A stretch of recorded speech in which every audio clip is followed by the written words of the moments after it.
આ સૌરાષ્ટ્ર બ્લોગ સરસ સર રોટલા ઘડી આપજો.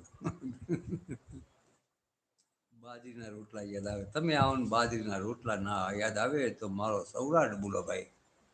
કેમ વાલા મારા મિત્ર, બોલો સાચી વાત કે ખોટી વાત? સીતારામ કાકા, સીતારામ સીતારામ સીતારામ.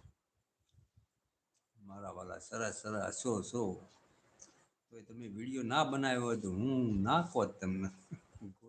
તમે રોટલા બોટ કરતા બેઠા અને ગોટાળી સડી ગયા પેલા હર હર મહાદેવ હર હર મહાદેવ. તો સરસ સરસ ભઈલા. તો આ મોજે મોજ હોય ભાઈ. રોટલા તો હોવે ઘડે અમે પણ ઘડેલા છે, બાજરીના નથી પણ ઘઉંના બનાયેલા છે. ઘઉં બાજરીના તો જે કલાકાર હોય એને આવડે ભાઈ, હાથની કળા વધુ એ. જેમ ઘડો માટીનો કુંભાર જે ઘડો ઘડે ને એ રીતેને ઘડવો પડે પેલા. તો અહીં તો કરો તો ભાઈ ટીકડા બની જાય. ફાટી જાય.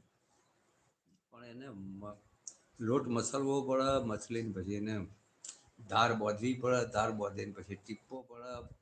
ચારે બાજુ સરખો ટીપો તો સરખો થાય ને તો પછી ભારતના નકશા જેવો થઈ જાય.